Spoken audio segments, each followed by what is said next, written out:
नमस्कार। बिहार तक में आपका स्वागत है और मैं हूं सुजीत।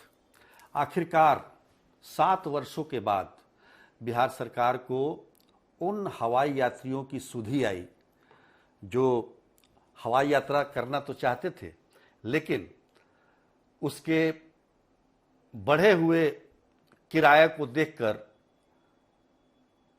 थम जाते थे। प्रधानमंत्री नरेंद्र मोदी ने कहा था कि हवाई चप्पल पहनने वाले लोग भी हवाई यात्रा कर सकेंगे, लेकिन जिस प्रकार से वैट लगाया था राज्य सरकारों ने और खास तौर पर बिहार सरकार ने, उसकी वजह से विमानों का किराया आसमान छू रहा था। आप इधर से भले ही चले जाएं सस्ते में थोड़े, लेकिन जब लौटेंगे पटना कहीं से भी, चाहे मुंबई हो या दिल्ली हो, तो आपको किराए की भारी कीमत चुकानी पड़ती थी। लेकिन अब सरकार ने उनकी सुधि ली है, जो लगातार इस बात को लेकर आवाज़ उठाते रहे हैं। बिहार तक में भी ये आवाज़ उठाई गई थी जब प्रधानमंत्री नरेंद्र मोदी नए टर्मिनल का उद्घाटन करने आए थे। और आज तो मतलब उद्घाटन तो 29 मई 2025 को ही कर दिया था प्रधानमंत्री ने, लेकिन ऑपरेशन आज से शुरू हुआ, यानी कि 3 जून से।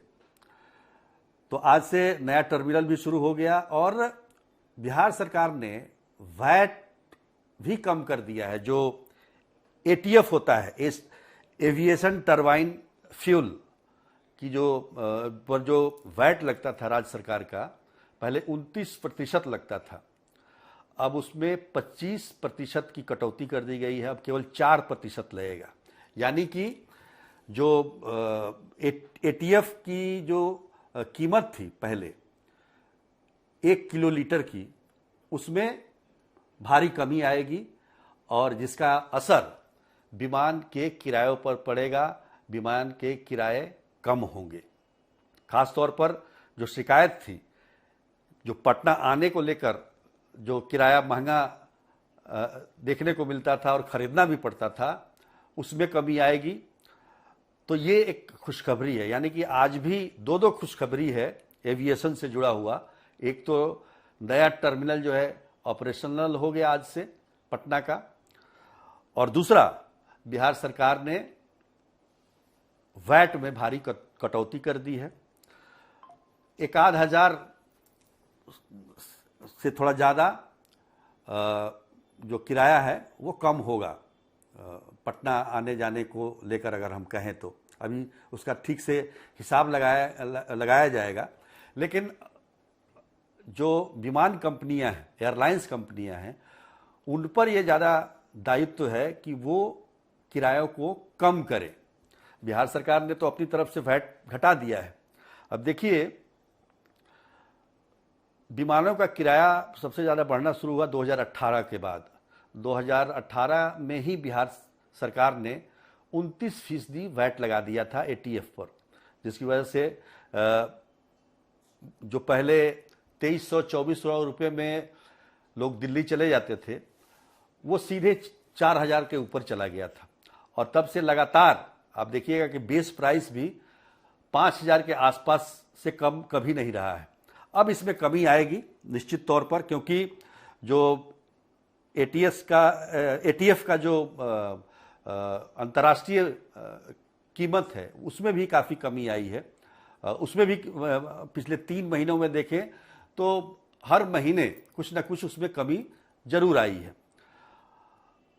अगर बात करें अभी की कीमत की, कि एटीएफ की क्या कीमत है, मतलब विमान का जो ईंधन है उसका 1 किलो लीटर का उसकी कीमत क्या है, तो आप आश्चर्य में पड़ जाएंगे। 77,000 के करीब में है मुंबई में, 86,000 के करीब में है चेन्नई में, और कलकत्ता में भी 86,000 के आसपास है। तो ये जो कीमतें होती हैं, जो ऊपर नीचे आपको दिख रही हैं, वैट की वजह से होती हैं। बिहार में भी वैट काफ़ी ज़्यादा था।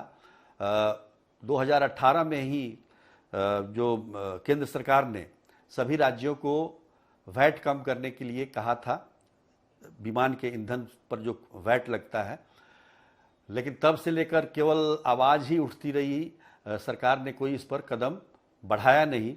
लेकिन आज जाकर सरकार ने ये फैसला लिया है कि वैट को कम किया जाएगा। निश्चित तौर पर ये काफ़ी विमान यात्रियों के लिए खुशखबरी है कि कम कीमत पर उनको अब हवाई टिकट मिलेगा और वह हवाई सफ़र कर पाएंगे।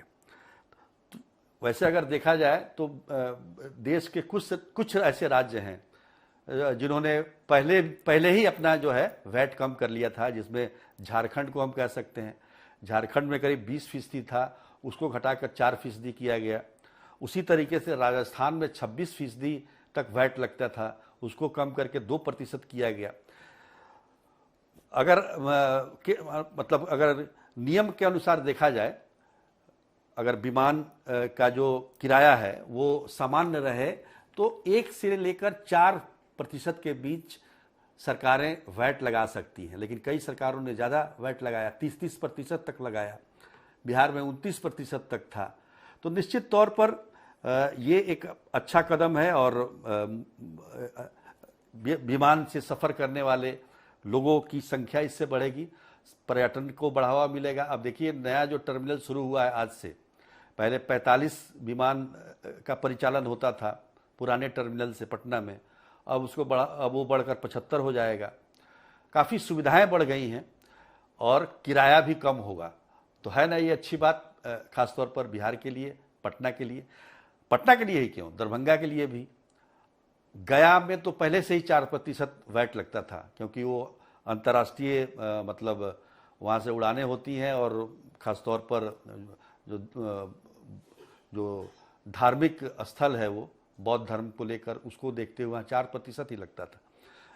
दरभंगा के लोग शिकायत करते थे कि उनको काफ़ी किराया देना पड़ता है, तो उसमें भी कमी आएगी। कुछ दिनों के बाद, कुछ महीनों के बाद पूर्णिया में भी एयरपोर्ट शुरू हो जाएगा।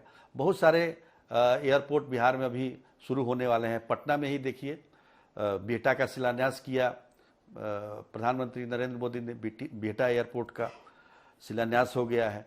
सोनपुर में प्रस्तावित है ग्रीनफील्ड एयरपोर्ट। तो पटना को तो 3 एयरपोर्ट मिल जाएंगे और साथ में बिहार के कई जिलों, कई शहरों को आने वाले समय में एयरपोर्ट मिलना है। ईंधन सस्ता हुआ तो किराया भी सस्ता होगा, लोग ज़्यादा सफ़र करेंगे। निश्चित तौर पर इससे एयरलाइंस को भी फ़ायदा होगा और रोजगार भी बढ़ेगा, पर्यटन तो बढ़ेगा ही बढ़ेगा। तो सब कुछ ठीक है। अब एयरलाइंस कंपनियों को देखना होगा कि वो किराया कब कम करते हैं। तो आज के लिए इतना ही, तब तक के लिए नमस्कार।